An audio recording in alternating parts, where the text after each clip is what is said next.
Hi,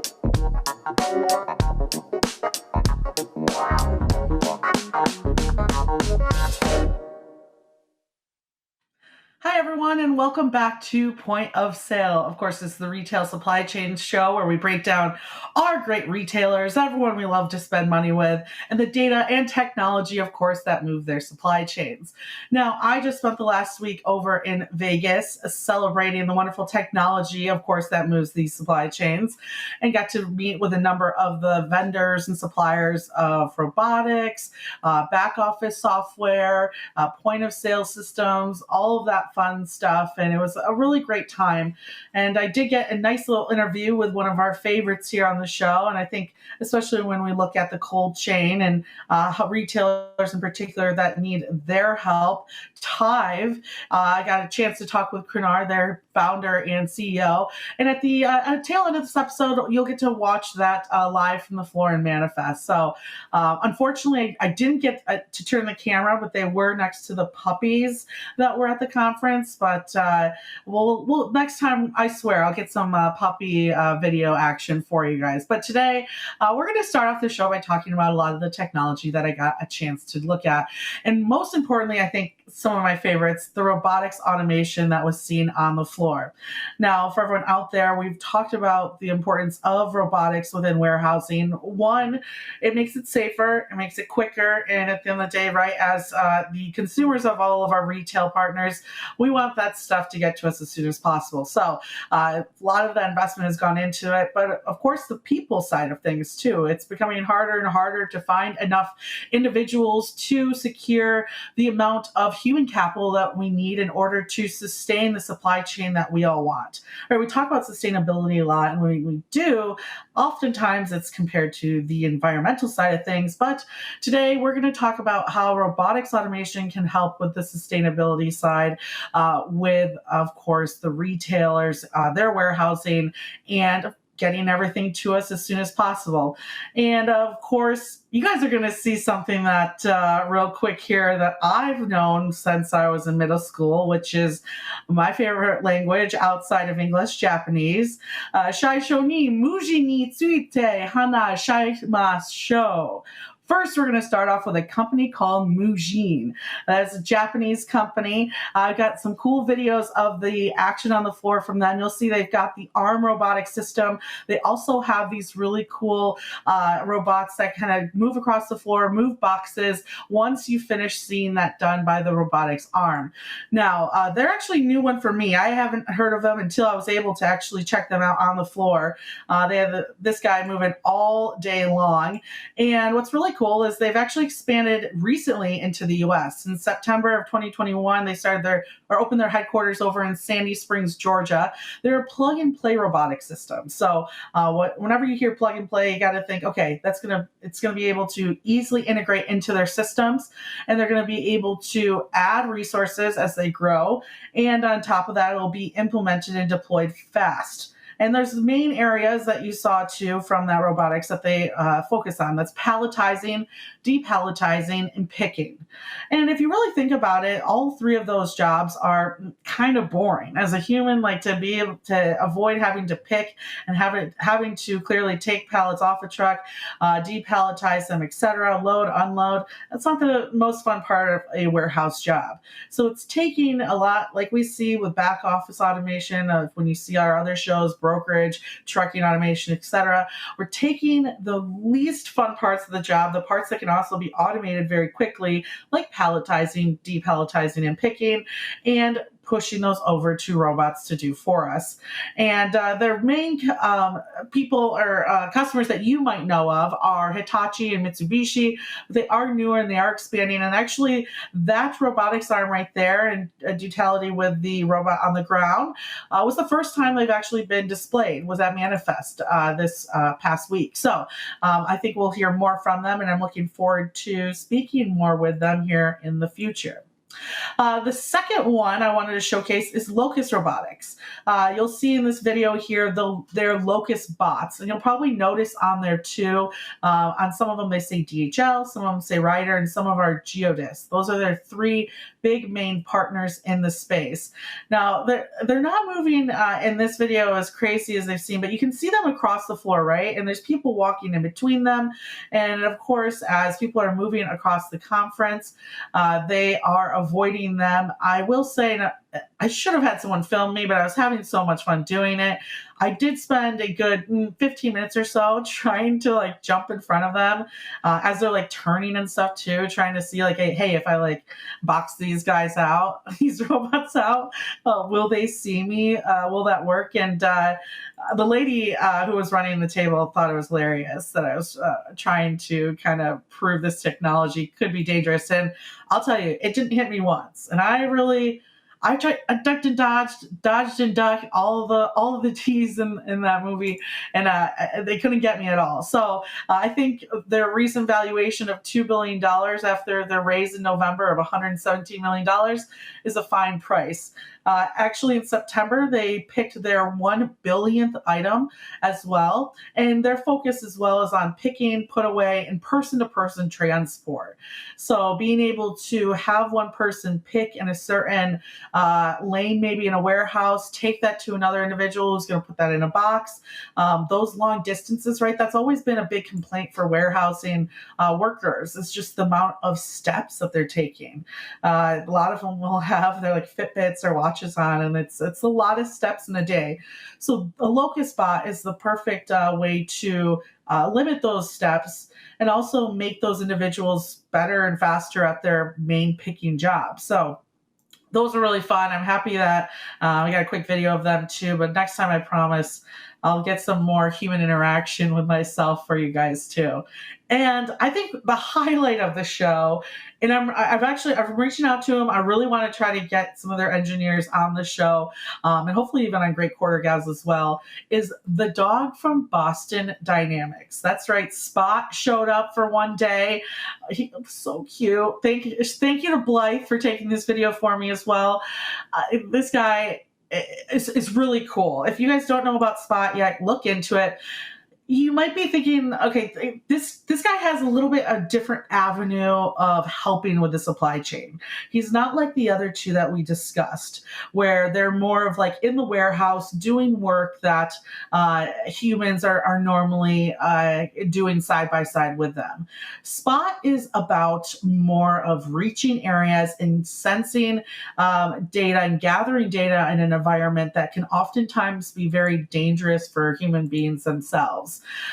It's really cool. So how Spot works is he's connected to a Samsung tablet, which they've just updated recently to. It used to be more of like a gaming type of mechanism, and they still have like, it almost looks like a Nintendo Switch. They still have the gaming aspect so you can take over human control. But they switched to a Samsung tablet in order to, of course, make it easier to maneuver and to read data at the spot and also be used in any type of weather conditions. And that kind of goes into what his product or her product. We're going to make Spotted Girl in this situation. This is what she could do to help with different supply chains. I'll get into the kind of the dynamics of it. So it's a sensing solution. It's gathering data in the environment around it. And it's taking that in so that, of course, companies can use that data to make better decision making. There's really cool videos out there. Clearly in the video I have, Spot is walking on a basic just conference floor. So the only dangerous things around them are probably us, the humans, coming in and out of there. But it's actually built more for like going through mines, going up and down stairs, tunnels, through debris, just dangerous places that clearly we'd like to avoid sending humans into over time. And what's really great about this is it's used more for like different types of inspections or automating routine tasks that need to be done in these areas. It's used a lot by construction companies, gas, energy, manufacturing, moving dangerous packaging, right? BP is one of its largest customers as well. And some of the videos that you can find online of Spot, it's, he's going through caves, he's going into areas that we definitely would probably want to stay away from as just having employees go into.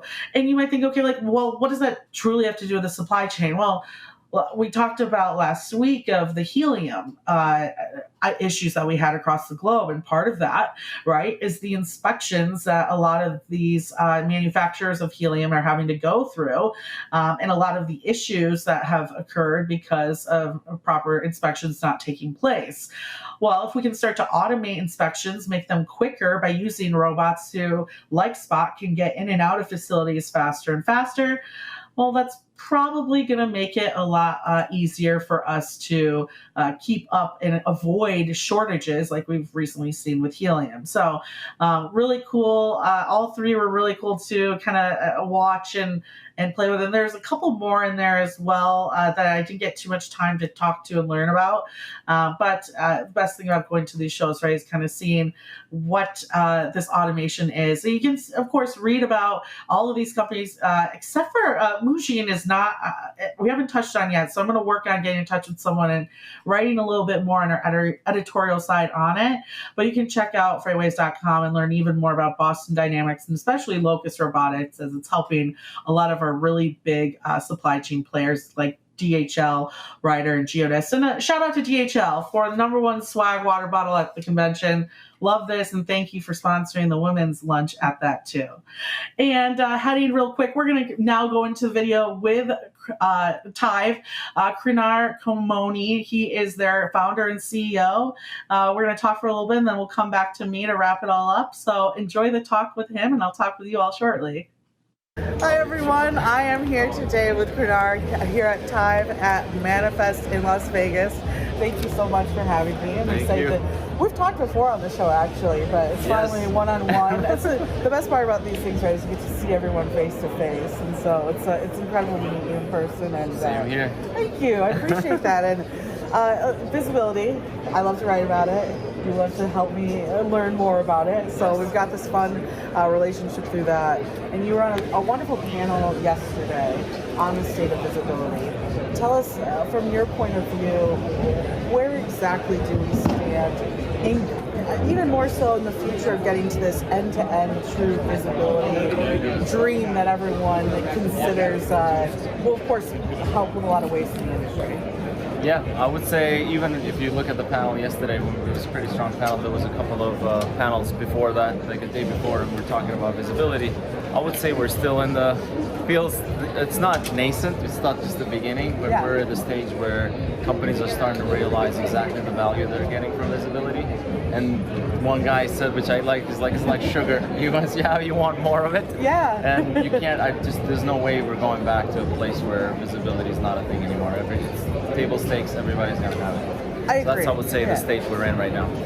Where do you think we're at getting to the point where we can truly capture maybe a large majority of our operations from maybe something leaving the field, food, right? We're going to talk about a lot of what you do, cold chain, right, to getting to the end consumer. How far away are we, in your mind, from being able to have a consumer truly see that full line, or its supply chain see every piece of that? Is it a 10-year, 20-year, 30-year, anytime sooner? I think we're not fully there is technology to make that happen. However, the cost of technology to make that happen today is still very high. Yeah. So go all the way from the field, all the way to the consumer's doorstep. It works all the way to the retail store, but to go to something where it's last mile also, I think it's becoming a little challenging today. The other part that we're in, I think, is getting to connect all those data points and making sure that those data points, those connections are accurate so you can actually paint that picture. we're not there yet either. Yeah. So I think in maybe 5 years, 5 to 10 years, two things are going to happen. One, I believe the integration and standardization around visibility networks will get better and the data will get more standardized. And the second thing will happen, the cost of overall connectivity and trackers and hardware, the things that we sell to go onto shipments will also go down.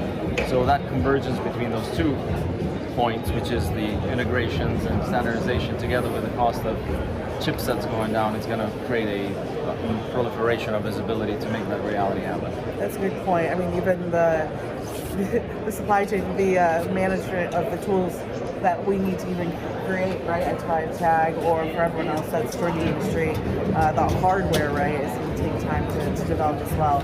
I'm interested from your point of view, because let's be honest, a lot of times our carriers out there, they hear visibility and they go, oh cool, you're tracking us.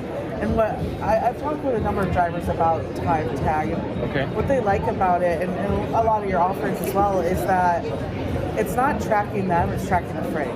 Yes. And do you think that we're going to get to a point where either drivers feel more comfortable with their asset being tracked and it becomes less invasive into their cell phone and their personal lives, and more focused on kind of what you're producing, a way to actually track freight compared to the human being that's moving it? Yeah, I think privacy is very, very important. You've seen it with Apple. Privacy is like the number one thing. That's why we all trust Apple when we buy those phones. That's a good point, yeah. And with truck drivers, I feel that the privacy for them is also very important. Yeah. But imagine if you're a truck driver, you're sitting there and you have the phone and you know you're being tracked on that phone. Just that feeling is, I think, different than, you know, you're not being tracked on your phone, but the load that you're moving could be strawberries, could be blueberries, could be pharmaceuticals, could be electronics, could be anything, right? Yeah. It's okay for the producer, for the shipper to actually track that. You feel okay because that's their cargo. Yeah. But they're not doing anything with you. They're not tracking you. So privacy-wise, even if you look at Europe with GDPR and privacy data around tracking trucks, it's much better this way, in my opinion. I agree, and it's interesting too, because a lot of times, even when you track the driver, you're tracking their cell phone. Yeah. If they're off on their own and with family at time, you're not tracking the freight, right? So there's a lot of there's still risk involved. I hope that's being shut out by them, but yeah. Well, it's interesting. I was talking to a driver who said she was, on vacation once, and she was on the beach with like her granddaughter, and she kept getting calls, right, to take loads out of that beach location. She's like, this is what's annoying about this stuff, is like, my truck is in a whole other side of the state, but I'm on vacation and it thinks, But so, she's there with working on the truck. Wow. Well, think about it as a driver, you know how markets are. You get yourself in upstate Maine, you're going to get calls like no other, because there's no capacity up there. So it's interesting, and that's why I really like your tools, because not only is it tracking the asset, tracking the freight, right? Not just the person. It's, I think, going to really help revolutionize, one, the amount of waste that we're producing, and two, we talked a lot about like the future products and pharmaceuticals that will be able to be produced on a grander scale because of this tool. Can you dive into that a little bit, like how visibility can actually affect the products that we're able to create as pharmaceuticals or things of that nature excel as well? Yeah, I would say the biggest thing is making sure that those products get on the shelf instead of being rejected by a retailer because they got there and it was frozen completely, or something happened and the truck was at 80 degrees. Yeah. We were able to take action and immediately fix it so that those products get on the shelf. And same with pharmaceuticals. Going to the hospital and the patient needs that, making sure that the patient's going to get it. And if there's an issue to detect it beforehand, I think that's very important. So it just creates this peace of mind for producers and for shippers to understand that their product is going to get there, it's going to get there on time, but it's also going to get there in a good condition so that the end consumer can consume it. Yeah. And what I love about this conference is there's also a lot of shippers, right? You get to hear from on panels the people that are actually buying your technologies, a lot of the technologies in this room. Do you have any interesting stories to share about maybe feedback you've gotten from shippers on how much this has helped with their operations? don't know what to name names because I know this industry goes. There's a lot, right? Yeah. First of all, on customer experience, huge help. Because there's like a shared shipment feature. Yeah. They just share those shipments with customers. Customers know exactly when the shipment's coming. They don't have to make calls. That's a huge savings. That's a huge time savings for everybody, the customer and our shipper. Yeah. But and the second thing is we had examples where it was $250,000 worth of beef in Mexico. They got a little bit diverted from the road. It's awesome. And they were able to figure out what was happening and save that shipment. And then during Halloween, there was a bunch of candy that got found somewhere, and we were able to track it down where it was so that kids could have Halloween candy. I think a lot of examples like that. That's so cool. what cool problems are you solving on a daily basis? And it's funny to me. Clearly, you're going to try to get profit off of it, but there's someone out there with a sweet tooth, right, that just needed it so bad. For you, being at Manifest, why is this a particular conference that you just had to be at? And why attend this? You guys were here last year as well. We were here last year. What's interesting about Manifest, maybe not people may know, 6, 7, it was a while back before the first one, which was, they started planning sometime right after COVID. Yeah. And I believed in it. I'm like, this is gonna be a big conference. It was only like, I don't know, I can count speakers on my hands. Yeah. And I was like, I'll bet on this conference, and I'm so happy we bet on it. And now it's doubled from last year, and there's so many great companies here, so many customers for us, so many great partners, also a lot of investors here, which is really interesting to see.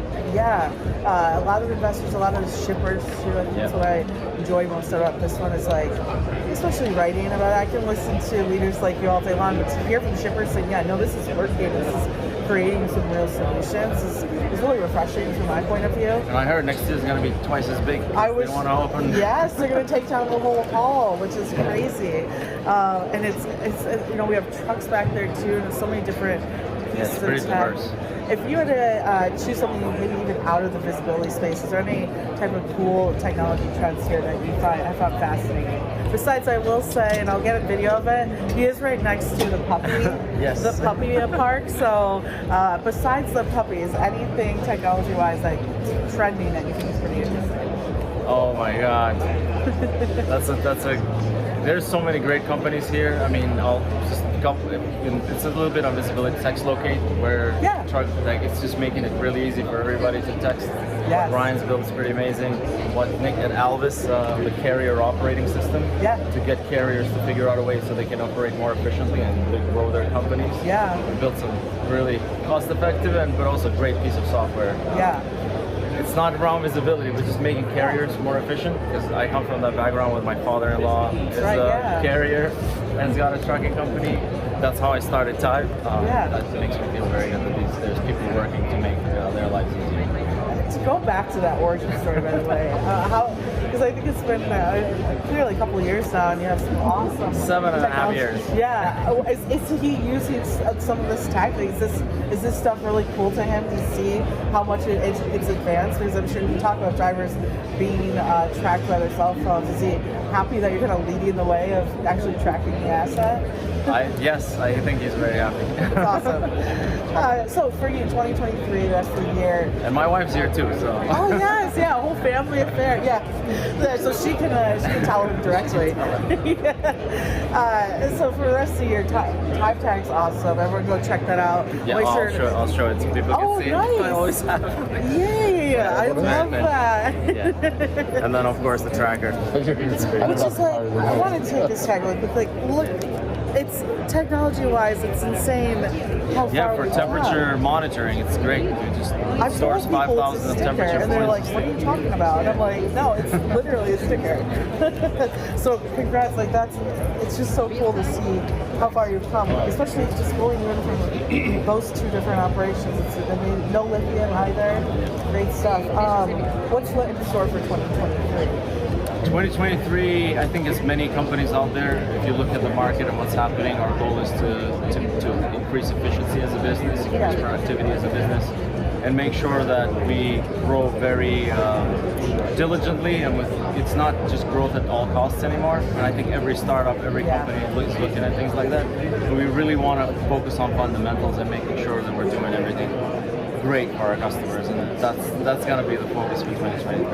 I love it. I mean, let me see that tag again. There we go. It's so, this is like so cool to me. It's, can I take it off? Yeah, oh my goodness, that's why. I just think it's so crazy to think how like far we've come. And it stores temperature, and you just read it with a phone. It's pretty crazy. It's so crazy. It's there's no, like I said, there's no need in the future soon to be just tracking the driver all day when we can sit there and ship and know everything, right? It's incredible, absolutely incredible. Well, thank you so much for being a part of the show. I'm super excited. Everyone at the point of sale, make sure that we share the links to all of their products so you guys can check them out yourselves. And I hope you enjoy the rest of the conference as well. Thank you. Great seeing you. Thank you.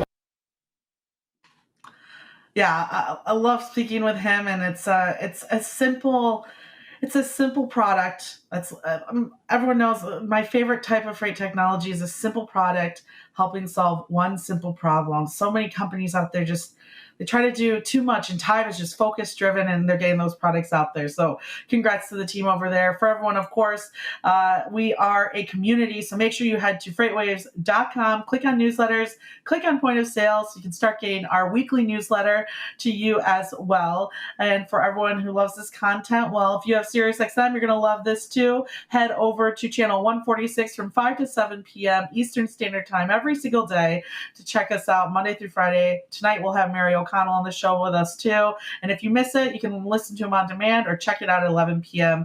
too. Other than that, thank you so much, everyone. Get excited. We're going to have some fun guests on here in the next couple of weeks. And until then, keep on buying stuff, because if you don't, then the show's really not about much. And enjoy the rest of your week, and I'll talk to you all next week.